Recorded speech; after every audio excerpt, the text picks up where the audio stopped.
Welcome to eDiscovery Leaders Live, where I get a chance to chat with luminaries in eDiscovery and related areas. This broadcast is sponsored by Reveal-Brainspace, the industry's leading AI eDiscovery platform.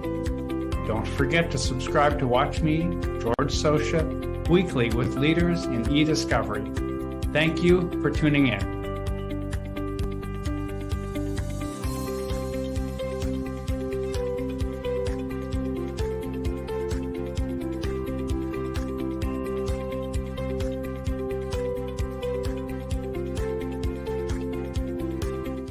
Welcome to eDiscovery Leaders Live, hosted by ACEDS and sponsored by Reveal. I am George Socha. I head up brand awareness at Reveal. On each episode of eDiscovery Leaders Live, I get the chance to chat with luminaries in eDiscovery and related areas. Past episodes are available on the Reveal website. Go to revealdata.com, select resources, then select eDiscovery Leaders Live. Our guest this week is Carolyn Anger. Carolyn is a Senior Director, Canada at Consilio.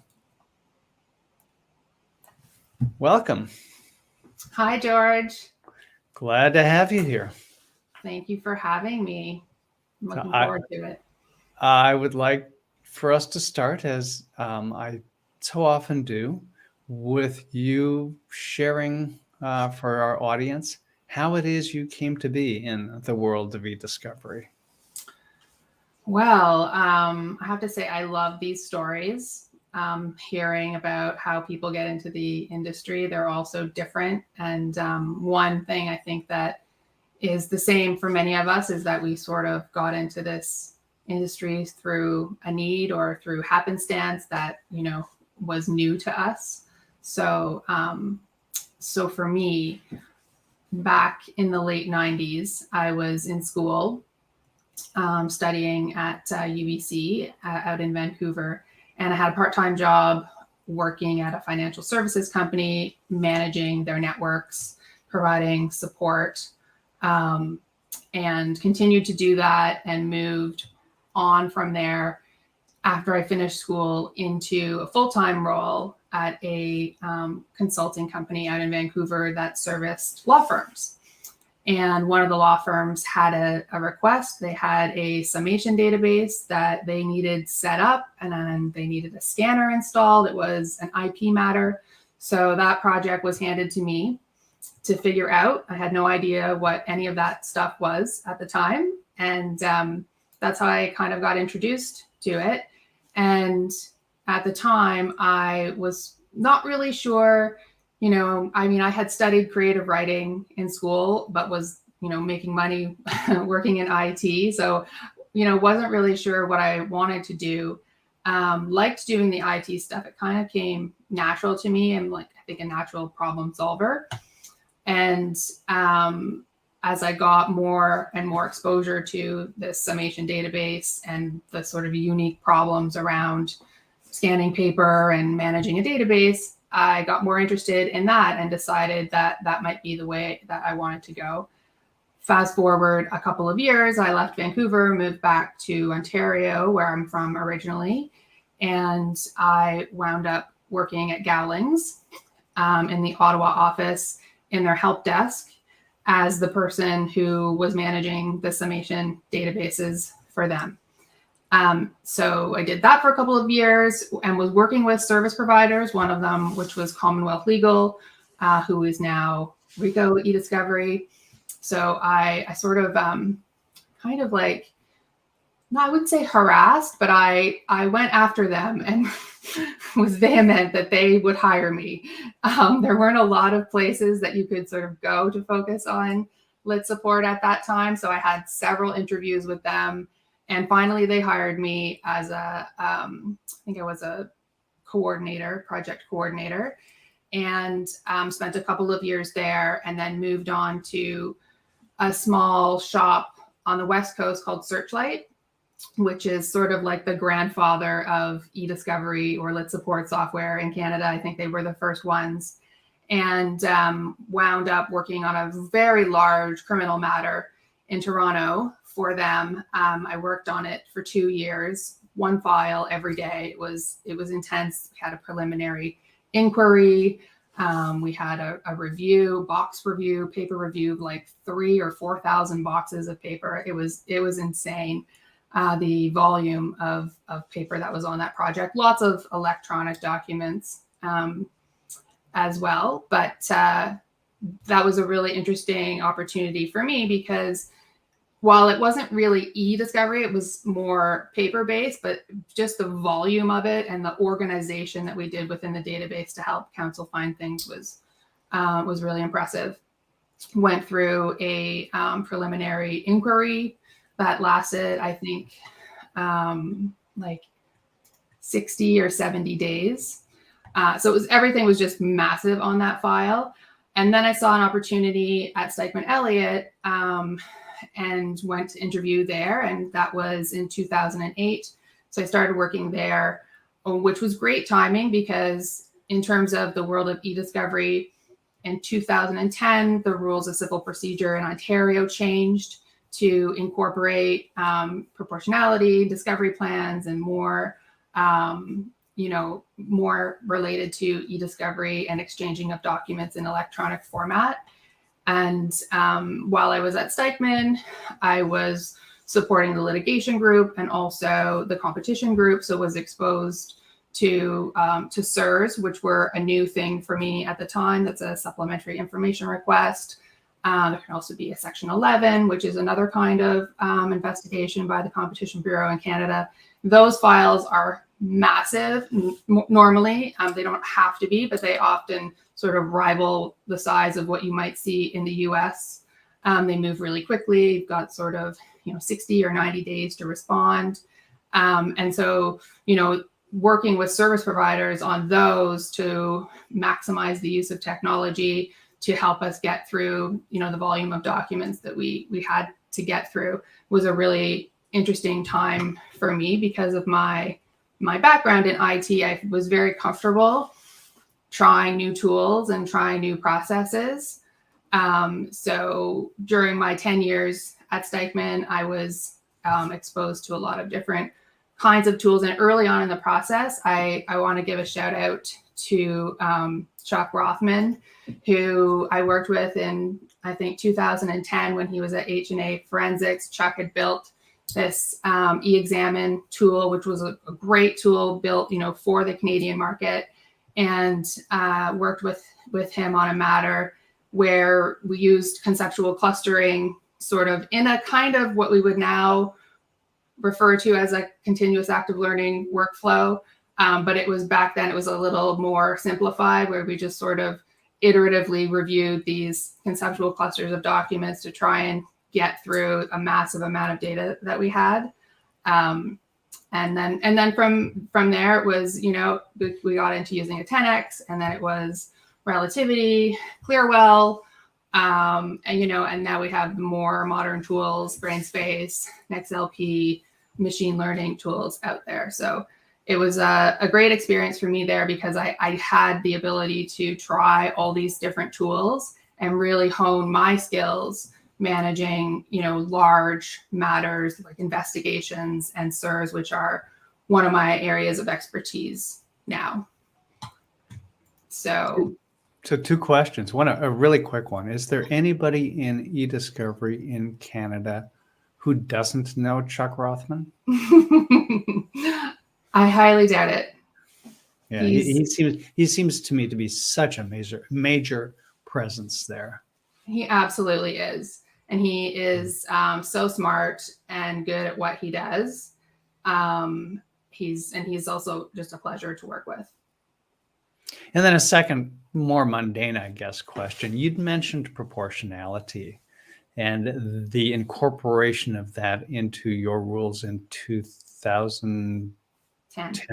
Mm-hmm. Is that right? Well before that was folded into, in an explicit fashion, folded into our rules here. Had there long been an emphasis on proportionality in Canada before they became a formal part of the rules? I think so. Yeah, I think there had been. Yeah. Yeah, I think there had been. But because the rule changes in 2010, also we're contemplating like e-discovery. And they also referred to the Sedona Canada principles as guidance for practitioners who were working on e-discovery matters. I think that the data part really became more important in terms of proportionality because we were starting to see such bigger volumes of data than we had seen previously. And my impression is that proportionality continues to be an area of great focus and attention in Canada.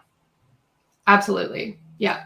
It's very important part of any e-discovery matter, of any litigation, because you still sometimes will see people who have like backup tapes stored, in a closet somewhere. And you really don't want to have to deal with those backup tapes if possible. So you can sort of, make your case to try and find the information that's active first, and then if needed, you may have to go back to something like a backup tape. There are also, organizations still have these legacy databases that are maybe built in-house that haven't been updated or changed in years. They're so old and maybe quite difficult to get data out of. And so, in terms of proportionality, you can sort of make an argument that would it really be worth it to spend, $200,000, for example, to try and get someone to break into this software to get the data out, or, can we possibly find this information somewhere else on the network? So definitely, it plays. It's a large part of most files that I've worked on in the past and present. Changing direction a little bit. Last week, you and I were both at the first Masters conference to be held in Toronto. I'd love to have your thoughts about that conference. I loved that conference. I had been talking with Kevin Clark and the late Robert Childress back in 2018, 2019 about bringing the Masters Conference to Canada. And then, of course, we had that big event that happened that sort of wiped away a few years and made everything virtual for that time. And so it's been a long time coming that, we were able to finally make this happen. I was so pleased with how it went. The attendance was great. It was just wonderful to have launched it in this year and to have it have been so successful in its first year. I thought, the BLG offices are beautiful, great location. The content was excellent. All the speakers were very good. I also really liked how we organized the panels. We had a few that were like a series of panels. We had the Haystack and the Reveal panel, which were both on investigations, but different angles on investigations. We had the two AI panels, the Consilio panel and the BLG panel, the primer on background on generative AI. And then the second one that dove more into evidence and the ramifications of artificial intelligence and on things like deepfakes and how that might impact the law. Wonderful to have such luminaries like Dr. Maura Grossman speaking and Gordon Cormack on the issues of artificial intelligence. Also, it was a pleasure to hear from Kelly Friedman on that, as she's highly interested in the impacts of AI and the law. And then on the second day, we also had a double panel on cyber breaches where we heard from many different experts in the field. So it was great. The energy in the room was amazing. I just felt super energized afterwards. So really looking forward to next year when we do it again. So this was the then first annual, not the first and only. That's right. First annual. I Absolutely. know it's very early on to ask this question, and you probably don't have an answer to it yet, but I'll ask it anyway. Any thoughts of what the second annual might look like? I think I'd love to see a continuation of the sort of the thematic panels that we did. I think there's a real benefit to having sort of, if you take like investigations, for example, to having a panel talking about sort of the process involving the people and some of the legal parts of running an investigation and touching on the document aspect parts of it. And then another panel that's focusing more on the tools that can be used during an investigation. And then perhaps then we see a demo of some of the tools. We see like some real life situations, how these tools can really benefit us through the investigation process. So I'd love to see something like that continue and maybe expand. I'd also love to see a keynote, perhaps. I think that's always a nice draw. It would be great if we could get maybe, over 100 people next year attend, which I think will be possible. That should be achievable, yes. I think so too. Yeah, first year we had 80 people on the first day. That was fantastic. So 20 more, I'm sure you can manage that. Exactly, I agree. Switching again, this conference had many of the Canadian e-discovery luminaries at it. Mm-hmm. You've got a community that spans the width of the country, but I gather is heavily focused in Toronto. Tell me something about the Canadian e-discovery community. The Canadian e-discovery community is a very tightly woven community. We are small here compared to the US, but we are small and mighty, I think. We really do stick together to try and support one another through our organizations such as Women in E-Discovery. ACEDS now has 2 Canadian chapters. Sedona, Canada has been in the country working, I think since maybe 2008. So very well established. Obviously the EDRM as well is not so much in Canada, but is a resource that many Canadians heavily rely upon. It's an excellent resource. We also have the Digital Evidence and E-Discovery Working Group, which is an Ontario-based think tank who puts out case law reviews and different kinds of white papers. They also organize conferences with the law societies.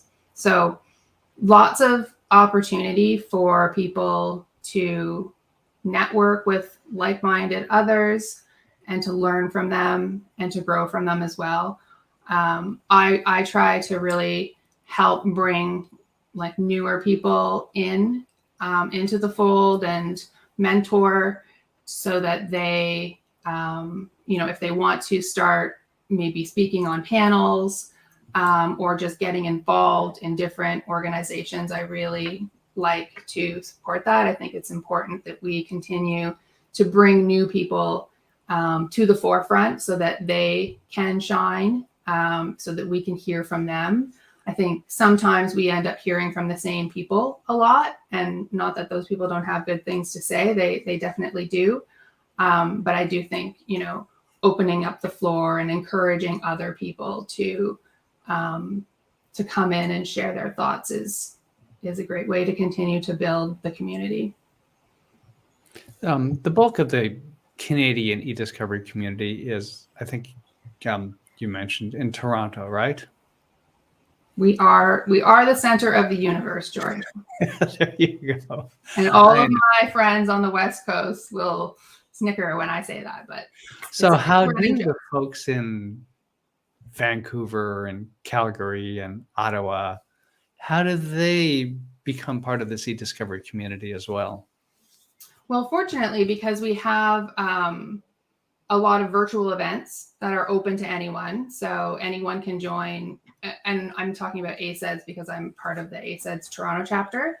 Mhm. So any of our virtual events are open to anyone, not just in Canada, anyone in the world, and not just ACEDS members. So anyone can join.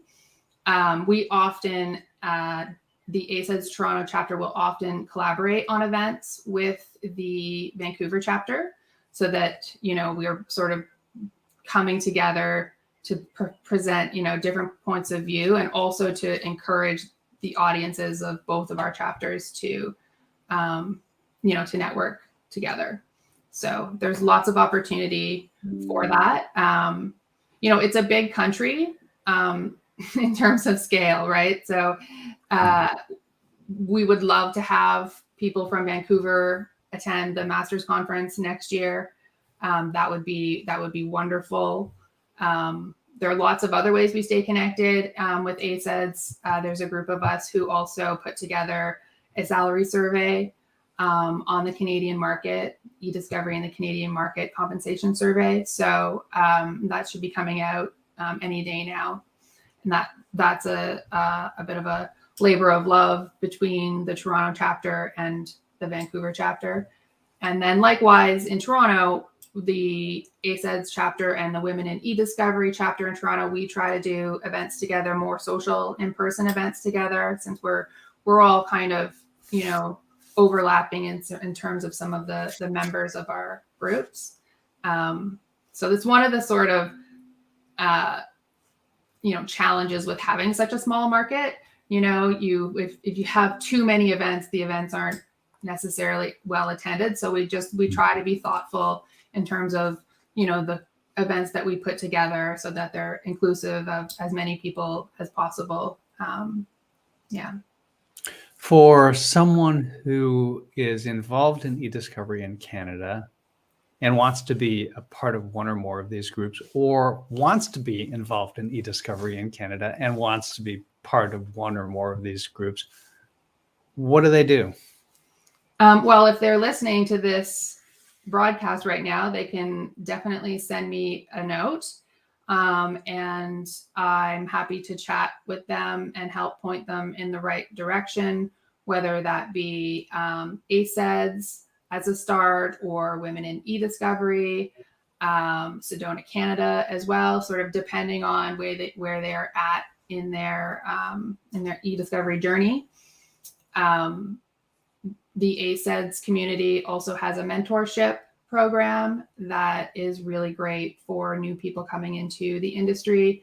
I recently was a mentor to a young person who's getting into the industry, and so the goal was to help her get up to speed on the industry in general and how we do our work, as well as to work with her to pass the ACEDS exam.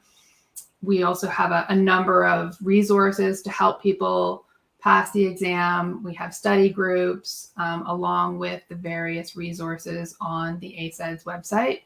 So anyone can reach out to chapters@aceds.org if they're interested in being a mentor or being a mentee. So always looking for people to do that. And then I also just encourage people to, you know, get involved. If you're identify as a woman, you can get involved with Women in E-Discovery. That's an excellent group of women, very supportive, and will help newcomers feel welcomed and help point them in the right direction. So yeah, I think those are two of the best places to start. You mentioned the ACEDS exam. Is there now? I think there is. I don't remember off the top of my head, although I should know. Is there a ACEDS exam focused specifically on Canada? There is. Yes, there is. That was another labor of love that we worked on during the pandemic, I think in 2020 and 2021. A whole group of practitioners from across Canada. I think we didn't have people from every province, but we had like Quebec, Ontario, Calgary, British Columbia, maybe Nova Scotia. So we had multiple people from those provinces who came together to help modify the existing US version. So we Canadianized it, and it's a fantastic resource. I'm so proud of it. It's a great resource for new people coming into the market. It's great for anyone to have. Even a experienced e-discovery professional would benefit from having the certification. I think it can help with negotiating salaries. It could give you an edge when applying for a new job over someone who maybe doesn't have it. It's a really good sort of base level that everyone needs to know if they are working in this field. In the 4 minutes or so that we have left, I'd like to turn to one final topic, which is the use of technology, e-discovery technology in particular in Canada. What's the landscape look like there? The landscape here is really good. I feel like Canadians are very open to trying new technology. I think you need to have, if you're in a law firm, for example, you really need to have someone advocating for the use of it. And so for me, when I was in the law firm, that person was me. And then I managed to get a few of the lawyers in my litigation group who I had worked with, like, become advocates as well with me to sort of help get the word out to make other lawyers, maybe even like older lawyers who may not be so comfortable with it, to get them to try it out, right? Because I always say that, you know, if you try it out and just see what it can do for you and the positive effects that happen from using like a continuous active learning workflow, for example, on, you know, the overall costs and quality of the review is very positive. I think in general, because we have discovery plans in Ontario, and part of your process is included in that discovery plan. Now, you don't always include everything in there, but the parties will often agree upfront to use technology-assisted review, for example, or, you know, other kinds of analytics. So the feeling is quite transparent. It is very open. We're very open and comfortable to talk about using technology, which is just, it's really great. So as compared to, I also do some work in the US, you know, and I think over there also the use of technology is pretty dominant in a lot of different organizations, but I find it's not as transparent always. And so I appreciate that, you know, we have that openness and willingness to talk about how we're going to leverage technology across different matters. Well, what do you think contributes to that openness and willingness? It's a good question. Maybe it's baked into our being Canadian, that we're sort of more open and willing to try new things. I mean, I think there's also pressure from the courts onto the parties to agree on things so that they aren't, you know, they aren't having to make motions to agree on things. Instead, the judges really push the parties individually to work together collaboratively to come to agreement on how to move forward. I think it's, what's the point of, you know, spending time and money to argue something like that in court when it's really just a discussion between two parties. So I think that probably has a large part of it as well. Plus, we're just really nice here, and we like technology. So it sounds to me as if there isn't the same weaponization of e-discovery that we too often see here in the United States. I think that's right. Mm-hmm. Yeah, it's a more friendly environment. No, of course, it isn't always perfect, right? And it isn't always friendly, but I think in terms of the use of technology, most parties in a litigation, a large litigation, if the parties are sort of either sophisticated enough or they're being advised by, you know, a service provider who is helping them through the process, will agree to have both sides use technology to just help cut down on the cost and the time that it will take to reach the finish line. Well, Carolyn, thank you for joining us today. Carolyn Anger is Senior Director, Canada at Consilio. I am George Socha. This has been eDiscovery Leaders Live, hosted by ACEDS and sponsored by Reveal. Carolyn, thanks again so much. Thank you, George. Bye.